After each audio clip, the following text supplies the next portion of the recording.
Nah, teman-teman, saya mau kasih rumusannya jurus ya, jurus sedikit ya, teman-teman bisa catat ya, untuk menguasai tentang, tolong dicatat ya, supaya kalian bisa berapologet, contoh dari kejadian, oke? Silakan dicatat. Wira juga, tolonglah catat Wira. Oke, hari pertama, penciptaan langit dan bumi, oke? Tolong dicatat ya.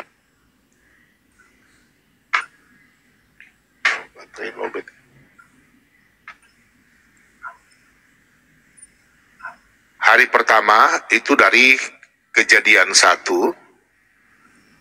ayat 1 sampai 15, itu hari pertama. Oke, catat ya.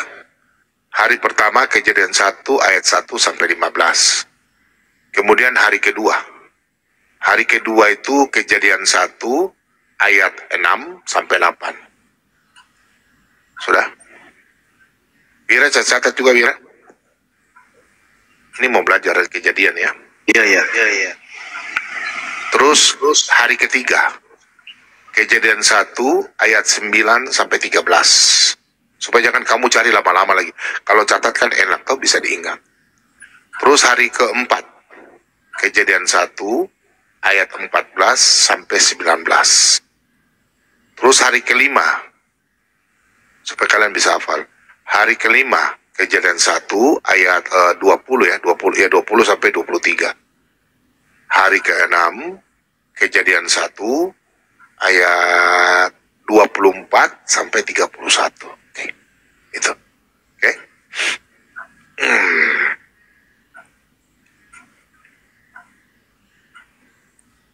Sudah? Nah, kemudian kerjaan surgawi itu kalau kita baca dalam 2 Korintus, coba Wira tolong buka Wira. Oh, sebelum saya ajarkan saya tak salam-salam dulu. Sudah ada yang di atas ya. Cendana.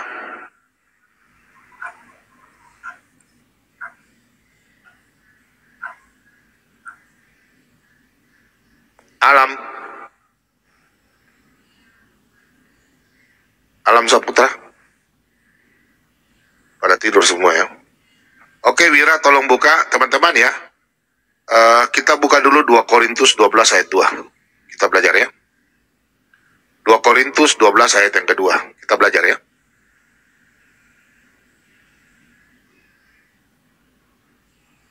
Wira. Nah, perhatikan di sini ya. Aku tahu tentang seorang dalam Kristus yang telah dibawa ke tingkat ketiga. Perhatikan, tingkat 3 dari sorga. Langitlah, heaven dalam ini ya. Hal itu terjadi 14 tahun yang lalu. Aku tidak tahu apakah orang itu ada dalam tubuh atau di luar tubuhnya. Tetapi Allah tahu. Nah, berarti di sini ada berapa tingkat apa? Berarti ada berapa tingkat, Wira? 3. Nah, berarti orang Kristen sudah ada di surga, ya. Oke, kita baca di tingkat yang pertama adalah tahta Elohim, ya, tahta Elohim. 1 Raja-Raja 8 ayat 39. Silakan ya, teman-teman ya. 1 Raja-Raja 8 ayat 39. Oh, 39. Ya, ayat 8 ayat 39. Nah, perhatikan di sini ya. Dengarkanlah mereka dari sorga tempat tinggalmu. Ampunilah mereka dan berikanlah kepadanya yang seharusnya ada padanya. Karena engkau yang tahu, apa ini surat berapa nih? 30 berapa ini? 39. Oke, ini terjemahan apa baru kah? Ini terjemah bentar. Oh, udah yang dibaca ini, Pak. Bentar, saya ganti dulu. Yang lain, makanya lain. Saya lihat kok lain sekali. Itu bukan terjemahannya LAI, itu bukan itu. Ya, kita lihat ya. Maka engkau pun kiranya mendengarnya. Siapa yang feedback ya? Maka engkau pun kiranya mendengarkannya di sorga, tempat kediamanmu. Perhatikan ini ya. Yang tetap, dan engkau kiranya mengampuni, bertindak dan membalaskan kepada setiap orang sesuai dengan segala kelakuannya karena engkau mengenal hatinya, sebab engkau sajalah yang mengenal hati semua anak manusia. Jadi kerajaan sorga itu tingkat pertama adalah tahta Elohim yang tadi atas coba lihat, perhatikan. Perhatikan di sini ya. Oke. Kiranya kau mendengarkan dari surga tempat kediamanmu yang tetap. Oke. Kita perhatikan dikuatkan dengan kitab Wahyu 22 ayat 3. Wahyu 22 ayat 3 ya. Wahyu 22 ayat 3. Teman-teman silakan baca ya. Nah. Oke. Maka tidak akan ada lagi laknat, tahta Allah dan tahta anak domba akan ada di dalamnya, dan hamba-hambanya akan beribadah kepadanya. Nah, jadi tingkat pertama itu tahta Elohim ya. Kemudian tahta yang kedua itu namanya Taman Eden. Yehezkiel 28 ayat 13.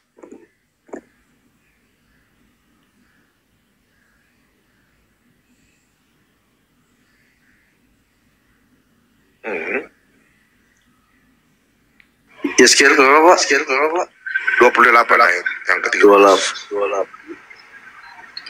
Ayat 13. Ini ya. Ayat 13. Engkau di Taman Eden, yaitu taman Allah, penuh segala batu permata yang berharga, yaspis merah, krisolit, dan yaspis hijau, permata pirus, kisopras, dan nefrit, lazurit, batu darah, dan malakit. Tempat tatahannya diperbuat dari emas dan disedialah pada hari penciptaanmu. Nah, ini diperkuat dengan Kejadian 2 ayat 8, Kejadian 3 ayat 22. Oke. Nah, di sini nanti pada waktu kerjaan surga itu nanti lari ke di Yesaya 65 ya, ayat 17 ya. Yesaya 65. Yesaya 65, teman-teman silakan catat ayat 17 ini. Ayat 17 di sini ya. Nah, ini, oke. Dia punya judul apa? Nanti silakan kalian catat dari 17 sampai 25 ya. Tuh, janji mengenai langit yang baru dan bumi yang baru, oke. Sekarang Taman Firdaus, tingkat yang ketiga, Firdaus. Wahyu 2 ayat 7 ya. Wahyu 2 ayat 7.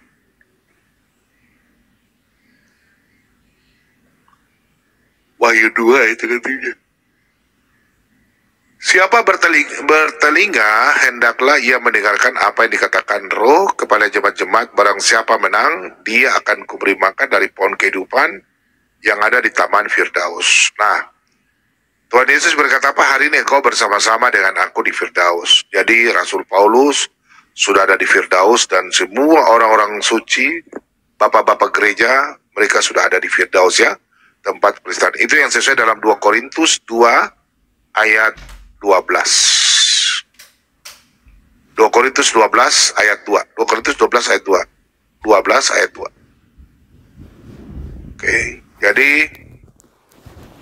bapak-bapak gereja dan semua orang-orang yang percaya sudah ada di sini, sudah di Firdaus ya. Seperti Yesus katakan, hari ini kau bersama-sama dengan aku di Firdaus. Oke, kita baca. Aku tahu tentang seorang Kristen. Amin. Jadi orang Kristen sudah ada di surga. Ya, ini ayatnya ya. Aku tahu tentang seorang Kristen 14 tahun yang lampau, entah di dalam tubuh aku tidak tahu, entah di luar tubuh aku tidak tahu, Allah mengetahuinya. Orang itu tiba-tiba diangkat ke tingkat yang ketiga dari surga. Jadi orang Kristen sudah ada di surga. Karena Yesus berkata dalam Lukas 23 ayat 43. Coba kita buka. Lukas 23 ayat 43.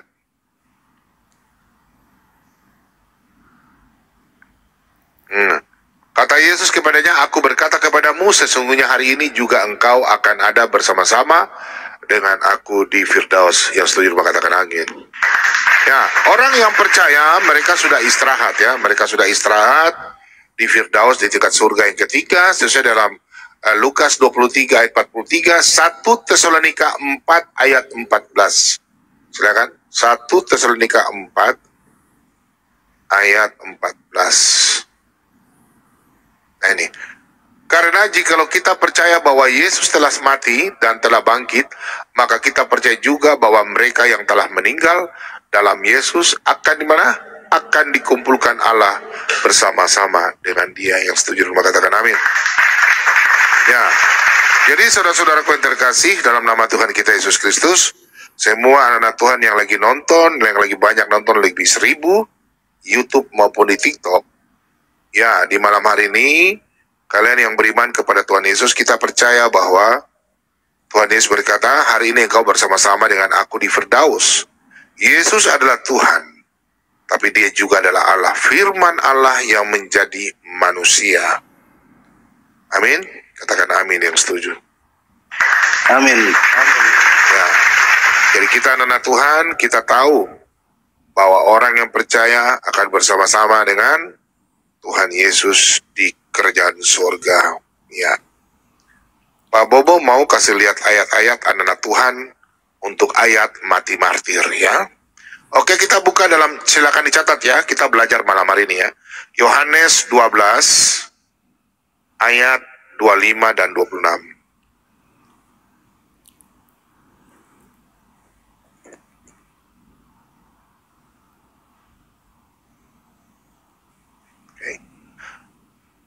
Barang siapa mencintai nyawanya, ia akan kehilangan nyawanya. Tetapi barang siapa tidak mencintai nyawanya di dunia ini, teman-teman tolong ingat ayat ini, tolong dilingkar baik-baik, tolong kalian garis bawahi.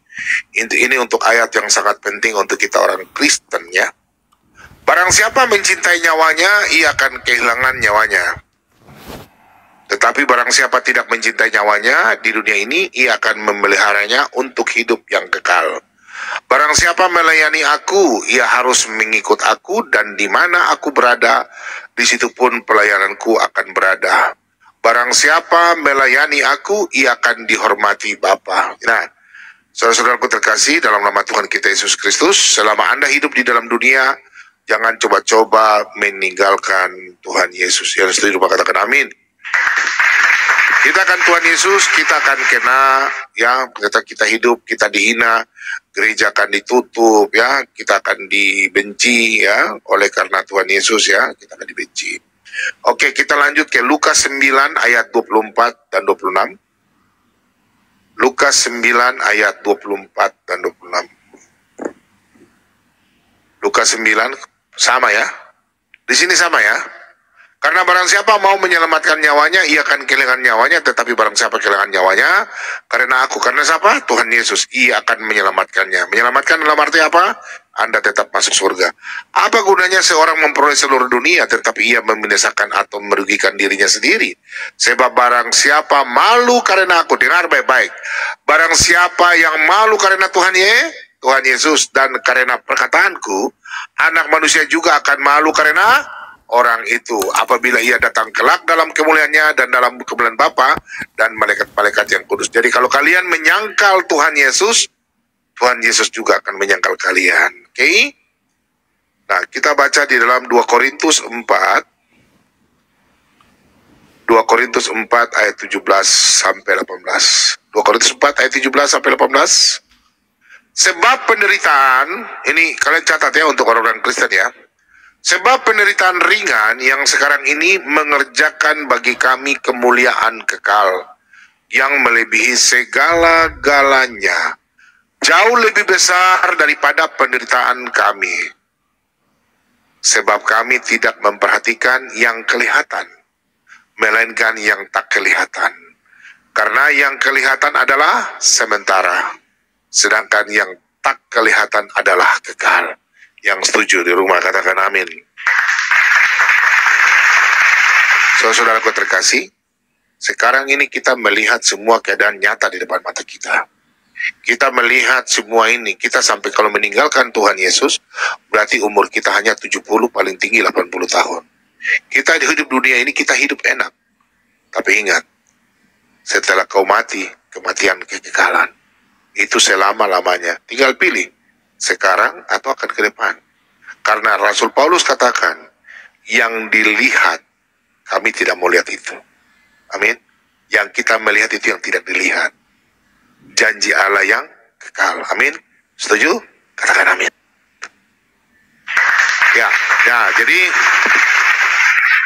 Jadi ingat, sebagai orang Kristen, jangan kita menjadi orang Kristen yang melihat yang nyata. Maksudnya janji-janji duniawi nih ya. Dunia ini kan banyak penuh janji. Ya. Jadi usahakan kita hidup seperti baterai saya mati ya. Takutnya nih YouTube. Aduh. Oh, baterai sudah mau suap.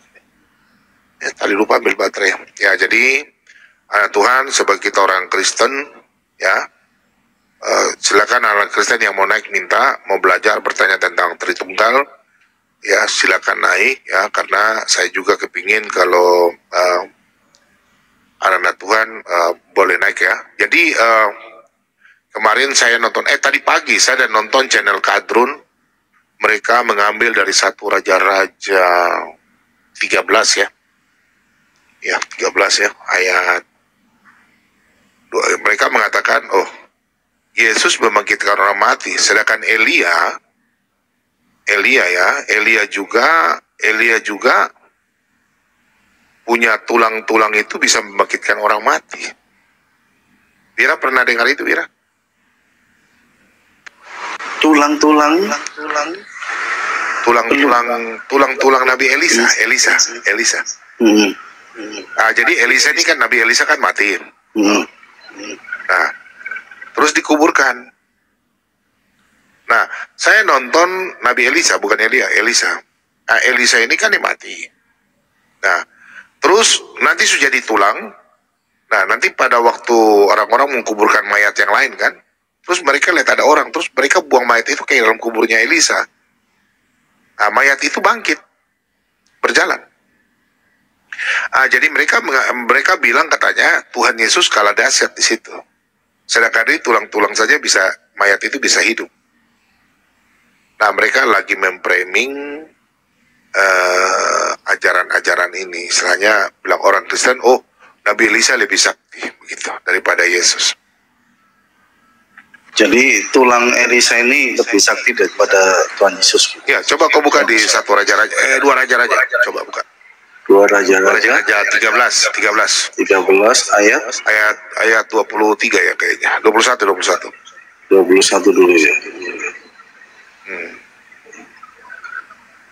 Pada suatu kali orang sedang mengubur mayat, ketika mereka melihat gerombolan datang, dicamkakkanlah mereka mayat itu ke dalam kubur Elisa, lalu pergi, dan demi mayat itu kena pada tulang-tulang Elisa, maka hiduplah ia kembali dan bangun berdiri.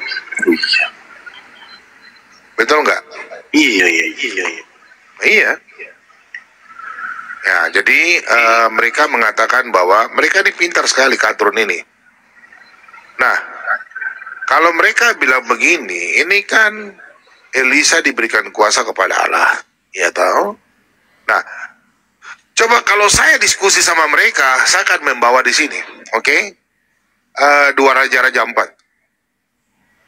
2 Raja-Raja 4 ayat yang ke-38. Coba.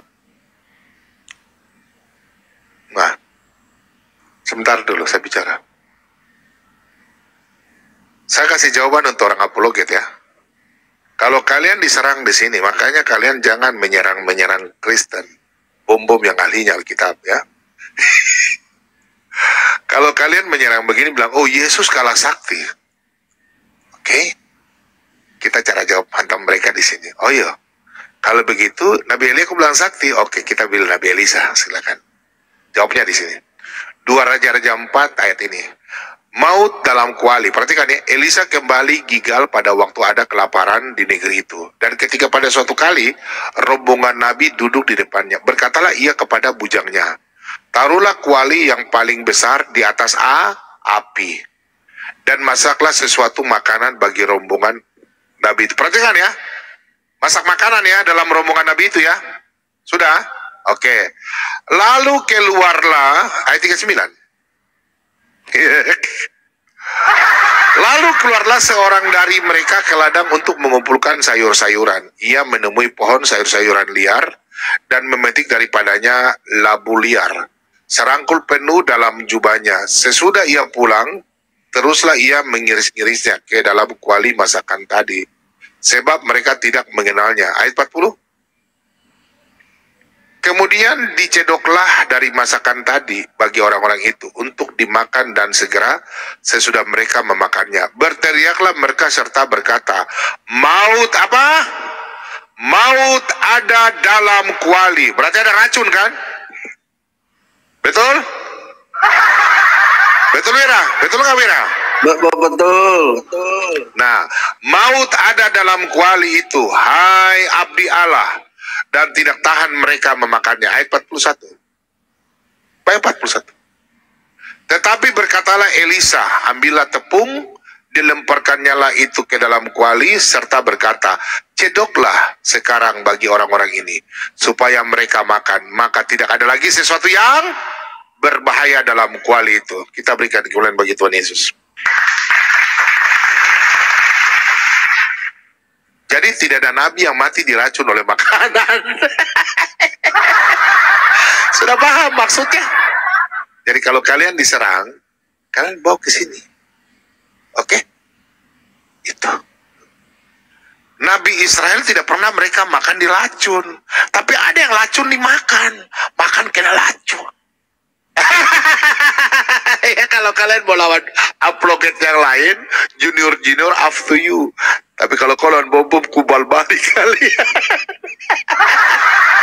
Paham ya? Itu ayatnya ya? Iya. Udah paham? Paham. Iya.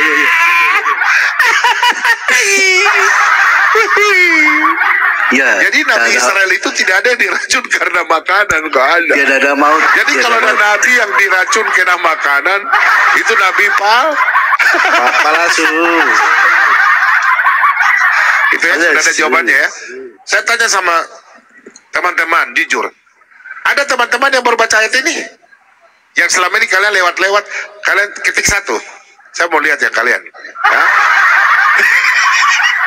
Ketik satu. Nah, saya selama ini diskusi diam-diam, saya nggak mau. Masih banyak ayat Alkitab yang ini biasa baru ajar toh? Baru. Iya. Betul toh? Masih banyak, masih rahasia. Saya belum baca. Itu kalau banyak toh. Teman-teman setuju nggak dengan cara kita berapologet ini? Kalian yang tidak pernah baca Alkitab, kalian rajin baca Alkitab kan? Nah, coba kalian nanti baca di 2 Raja-Raja 4 ayat 4. Raja 4 ayat 1 itu tentang mujizat. Bagaimana Elisa menyuruh seorang janda untuk dia punya teki minyak itu dijadi minyak terus. Jadi 2 Raja 4 ayat 1 ya. Iya. Nah, tadi kan minyak dari minyak seorang janda itu. Coba kalian baca situ ya. Itu tentang mulai mujizat Elisa itu. Oh, minyak seorang janda. Coba kalian lari ke TikTok, kayak apa? Teman-teman, tidak pernah ada yang bawa ayat ini, betul nggak? Betul nggak teman-teman? Belum. Mereka berdiskusi tentang Nabi dan ayat ini nggak pernah dibawa. Ya, nggak pernah. Selama ini saya diam-diam, saya nggak. Makanya karena mereka sudah bawa ke 2 Raja-Raja 13 ayat 21 dan selanjutnya, mereka bilang bahwa Yesus kalah mujizat. Oh begitu. Kalian putar-putar balik. Sedangkan Elisa mendapatkan kuasa dari Elohim Abraham, Ishak dan Yakub. Masih banyak di dalam perjanjian lama itu ayat-ayat yang aneh-aneh, unik-unik.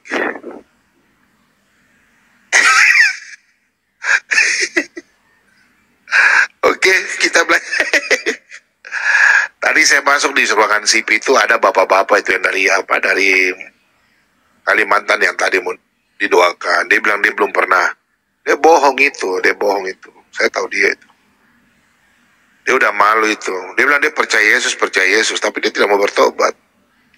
Tadi Wira ada ini toh, liput gak? Ada, langsung saya ke YouTube. Jadi di iman mereka itu kan ada namanya Nabi Elisa, betul nggak? Teman-teman betul nggak? Di iman mereka ada namanya Nabi Elisa juga tuh. Di mereka. Nggak ada. Ada. Elisa ada. 25 Elias Nabi masuk. Adanya Elias. Elia itu apa? Elias ya. Kalau Elisa mereka apa?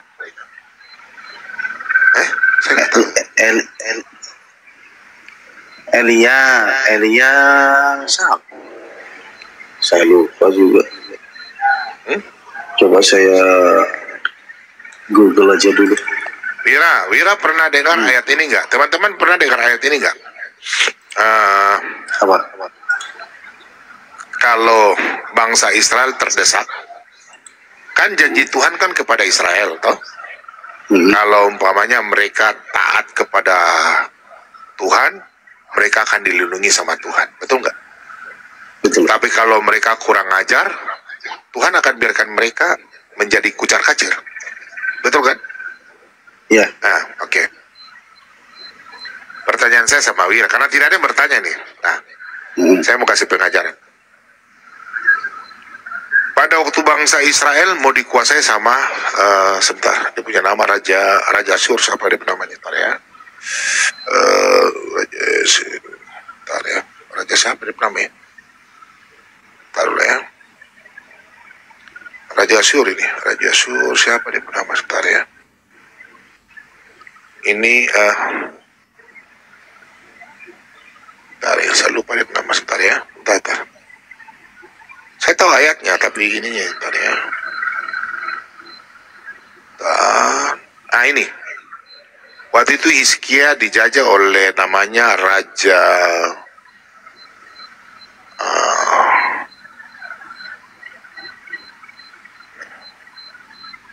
ya Raja Asyur ini, dia nama siapa lagi Raja Asyur? Banyak sekali. Sanherib. Raja Asyur ini Sanherib. Ya, Sanherib. Ya, Sanherib. Oke. Nah, ini pelajaran buat kita ya. Jadi ingat, Tuhan Yesus itu selalu berjalan di depan kita. Kita selalu andalkan Tuhan ya. Nah, apapun yang terjadi dalam kehidupan kita, kita andalkan Tuhan. Nah, pada waktu Sanherib ini nih menjajah bangsa Israel, kan semua sudah kalah, perang-perang semua sudah kalah. Nah, silakan kalian baca di 2 Raja-Raja. Coba Wira tolong bikin 2 Raja-Raja, ya 2 Raja-Raja 19. 2 Raja-Raja 19. 2 Raja-Raja 19 ayat 1. Oh, Yerusalem goda di tangan Sanherib. Nah, itu ya.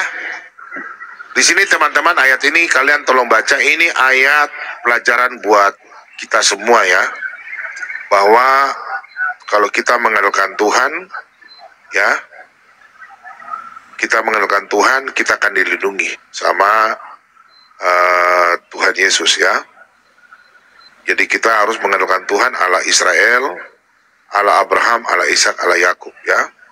Karena janji Tuhan sesuai dalam Ulangan 31 ya. Ulangan 31 ayat 8, Tuhan akan berjalan di depan kita ya, melindungi. Oke?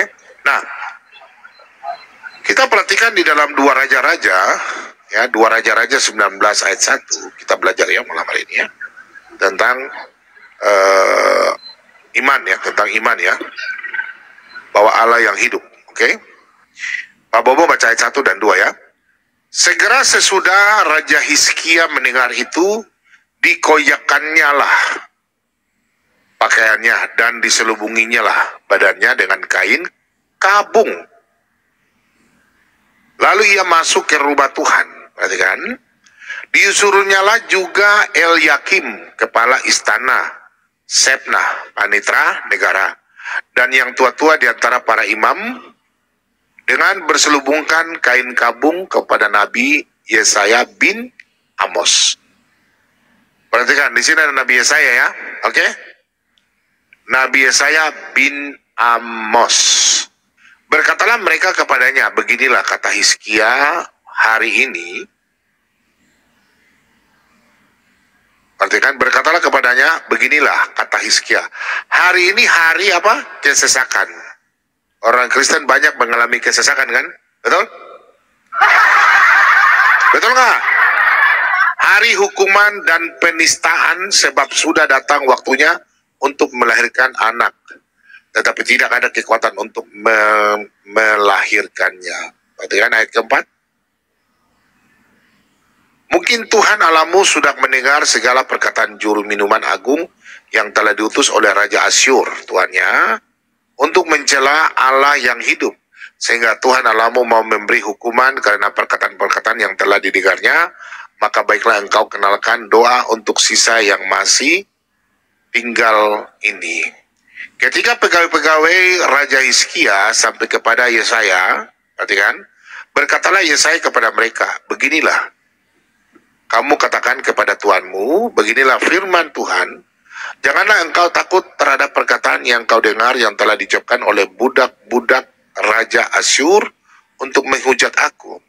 Sesungguhnya aku akan menyuruh sesuatu roh masuk di dalamnya sehingga ia mendengar suatu kabar dan pulang ke negerinya. Aku akan membuat dia mati rebah oleh pedang di negerinya sendiri.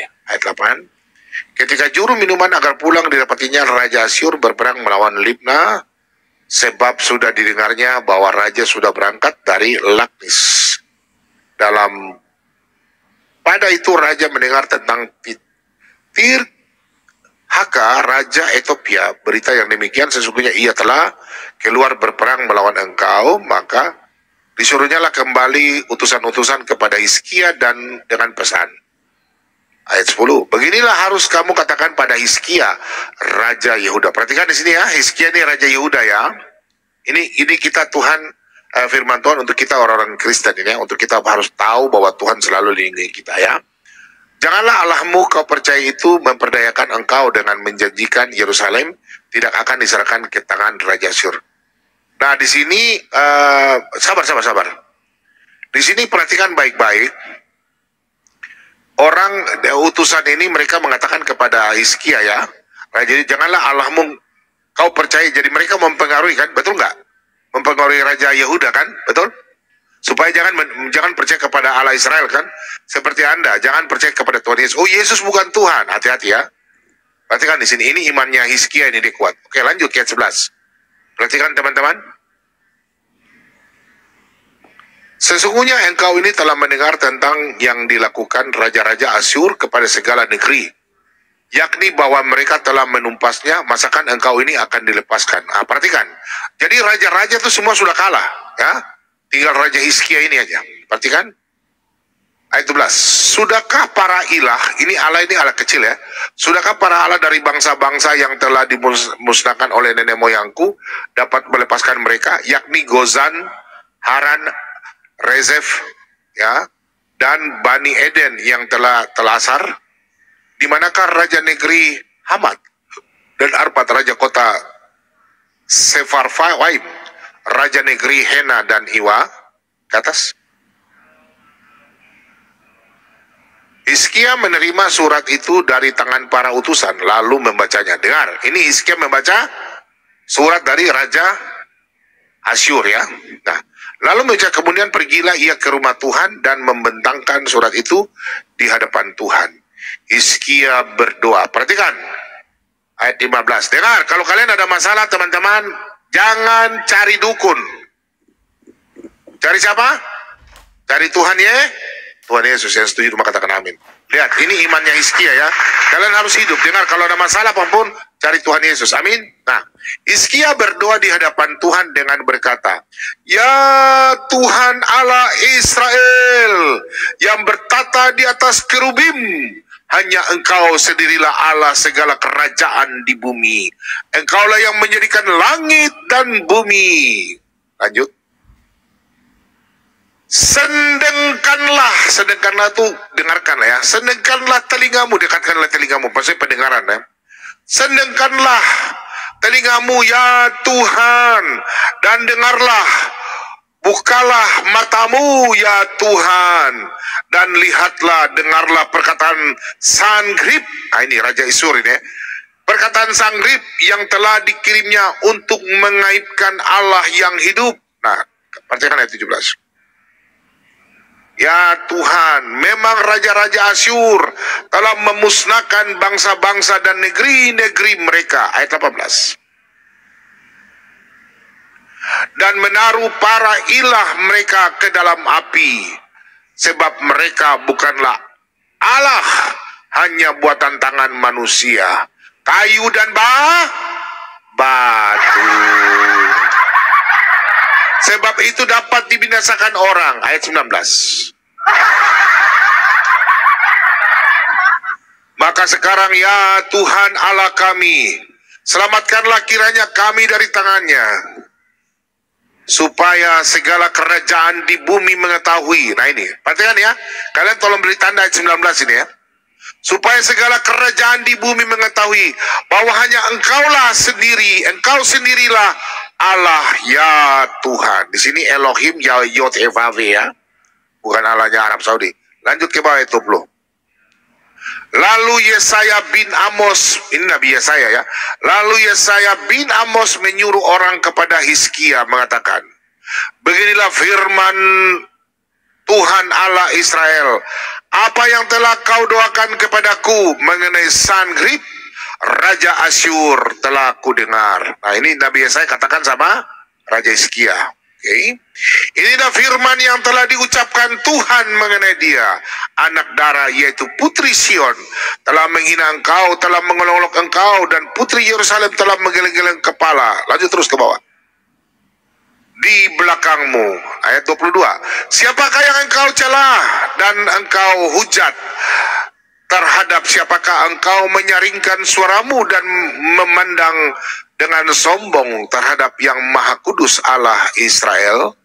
Dengan perantaran utusan-utusanmu, engkau telah mencelah Tuhan, dan engkau telah berkata dengan banyaknya keretaku, aku naik ke tempat-tempat tinggi di pegunungan, ke tempat yang paling jauh di gunung Libanon. Aku telah menebang pohon-pohon arasnya yang tinggi besar, pohon-pohon sanobarnya yang terpilih. Aku telah masuk ke tempat permalaman yang paling ujung, ke hutan pohon-pohonnya yang lebat. Ayat 24. Perhatikan teman-teman.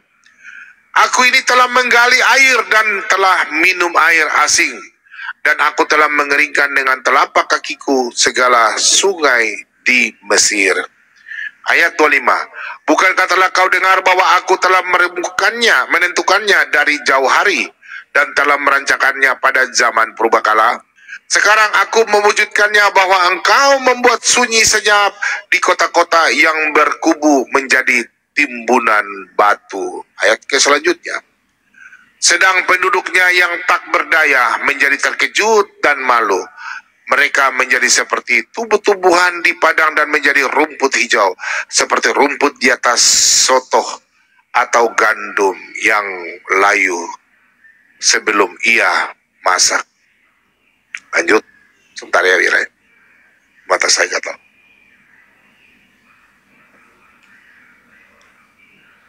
Ayat 27 ya. Aku tahu jika engkau bangun atau duduk, jika keluar aku masuk, atau jika engkau mengamuk terhadap aku. Oleh karena engkau telah mengamuk terhadap aku, dan kata-kata keangkuhanmu telah naik sampai ke telingaku, maka aku akan menaruh kelikirku pada hidungmu dan kekangku pada bibirmu, dan aku akan memulangkan engkau melalui jalan dari mana engkau datang, dan inilah yang akan menjadi tanda bagimu, hai Hizkia. Ini Raja Yehuda ya. Dalam tahun ini orang makan apa yang tumbuh sendiri, dan dalam tahun yang kedua tanaman yang pertama, tetapi dalam tahun yang ketiga menaburlah kamu menuai, membuat kebun anggur dan memakan buahnya.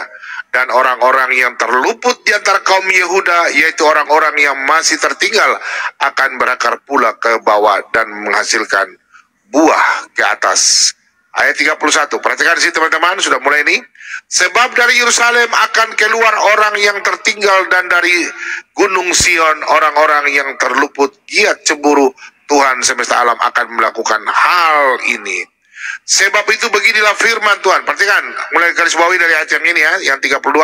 Sebab itu beginilah firman Tuhan mengenai Raja siapa? Raja Asyur. Ia tidak akan masuk ke kota ini, dan tidak akan menembakkan panah ke sana. Juga ia tidak akan mendatangkannya dengan perisai, dan tidak akan menimbun tanah menjadi tembok untuk mengepungnya. Ayat selanjutnya. Melalui jalan dari mana ia datang, ia akan pulang. Tetapi ke kota ini ia tidak akan masuk. Demikian firman Tuhan. Dan aku akan mengapa? Aku akan memagari kota ini untuk menyelamatkannya. Oleh karena aku dan oleh karena Daud hambaku. Ayat 35.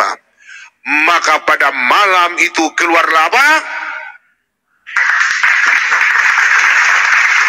Maka pada malam itu keluarlah malaikat Tuhan, lalu dibunuhnyalah 185.000 orang di dalam perkemahan Asyur. Keesokan harinya pagi-pagi tampaklah semua bangkai orang-orang metong belaka. Saudara-saudaraku yang terkasih dalam nama Tuhan kita Yesus Kristus, di sini sudah jelas ya. Tolong lingkari bawahi. Kalian tahu dalil ini, apa ada ayat dalil ini yang memperkuat? 2 Raja-Raja 19 ayat 35. Di sini di mana Raja Hizkia imannya tetap. Saya mau anak-anak Tuhan yang nonton, Pak Bom-Bom, jangan pernah meninggalkan Tuhan Yesus. Ada masalah, kita tetap andalkan Tuhan Yesus. Diberkatilah orang yang mengandalkan Tuhan dan menaruh pengharapan kepada Tuhan. Ingat, apapun dalam rumahmu ada punya masalah dengan orang, biarkanlah Tuhan Yesus yang akan berperang. Ini ayat ini yang memperkuat apa? Keluaran 14 ayat 14. Ingat, Keluaran 14 ayat 14 yang memperkuat ayat ini dalam 2 Raja-Raja 19 ayat 35. Coba kita buka lihat. Keluaran 14 ayat 14. Apa kata Tuhan?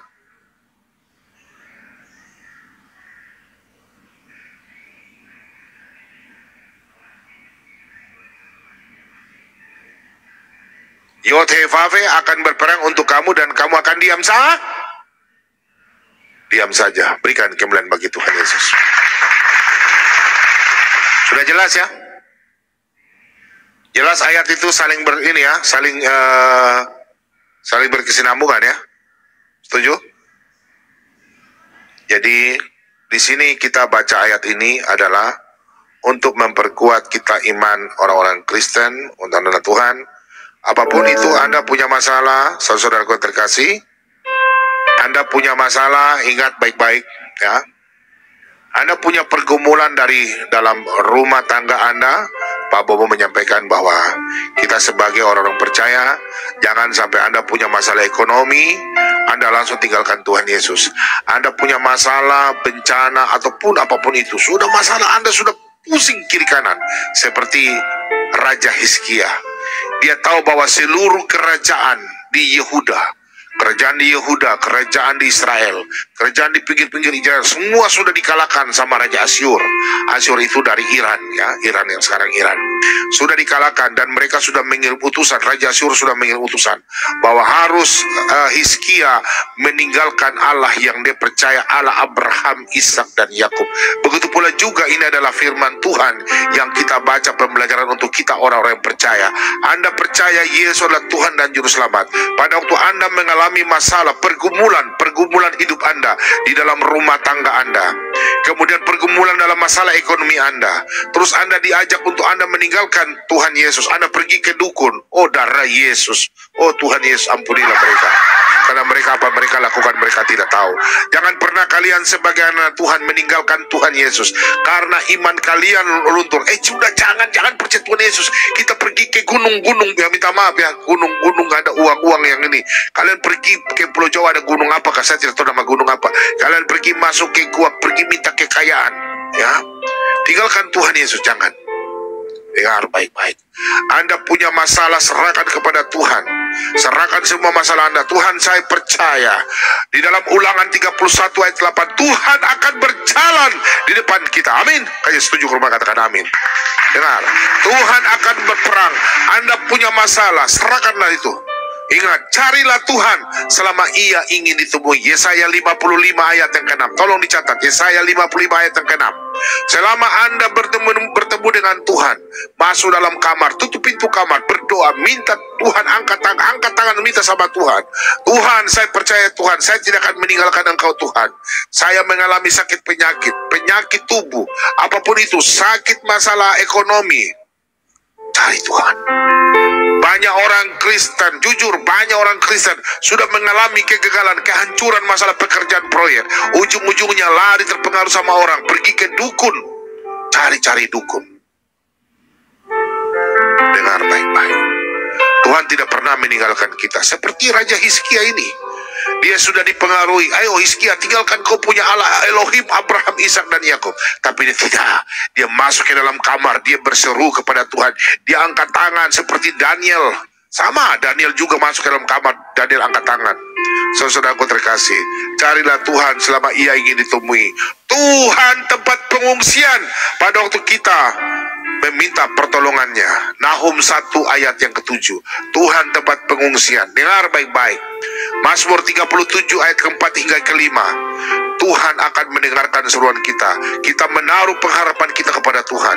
Carilah Tuhan, jangan kau pernah meninggalkan Tuhan Yesus. Saudara-saudaraku yang terkasih dalam nama Tuhan kita Yesus Kristus, puji dan syukur sampai saat ini kita semua masih boleh ada sebagai orang-orang yang percaya. Dengar baik-baik, sebagai orang percaya jangan coba-coba meninggalkan Tuhan Yesus. Pak Bomo menyampaikan, iman kita apapun yang terjadi, ada para apologet menyatakan demikian, tidak usah dengar. Dengarkanlah bapak-bapak gembalamu yang ada di gereja. Apapun yang mereka lakukan, mereka adalah tanggung jawab mereka, karena mereka adalah gembala anak di gereja. Kemudian apapun Anda bergaul sama orang, jangan coba-coba Anda meninggalkan Tuhan Yesus karena mamon. Jangan meninggalkan Tuhan Yesus karena laki-laki itu ganteng. Jangan meninggalkan Tuhan Yesus karena perempuan itu cantik. Jangan meninggalkan Tuhan Yesus karena Anda ingin suatu jabatan. Bertobatlah. Tuhan tempat pengungsian pada waktu kau mengalami kesusahan. Dalam penderitaanmu, serahkanlah kepada Tuhan Yesus. Percaya dan percaya, seperti Raja Hizkia. Dia sudah bingung, dia sudah tidak tahu apa yang dia mau lakukan. Terpaksa Nabi Yesaya utusan berkata sama Hizkia, masuklah, carilah Tuhan, jangan takut.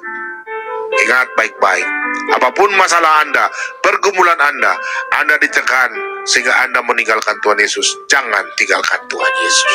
Berdoalah, minta. Bila perlu kau menangis, Tuhan, saya sudah tidak mampu Tuhan. Saya sudah tidak tahu bisa lakukan apa lagi Tuhan. Kalau memang saya sudah tidak bisa Tuhan, ingat firman Tuhan katakan dalam 1 Korintus 10 ayat 13, pencobaan-pencobaan yang datang tidak lebih daripada kekuatannya kita sendiri. Amin. Yang setuju rumah katakan amin. Ingat saudara-saudara terkasih, penonton masih lebih dari 1000, baik itu di YouTube maupun TikTok. Jangan pernah kita sebagai anak Tuhan, ya, jangan pernah menjual iman kita karena ekonomi, karena perempuan, karena laki-laki, karena jabatan, karena nafsu, karena kalah judi, apapun itu. Tinggalkan pencobaan-pencobaan yang datang, tidak lebih daripada kekuatan kita. Serahkanlah dirimu,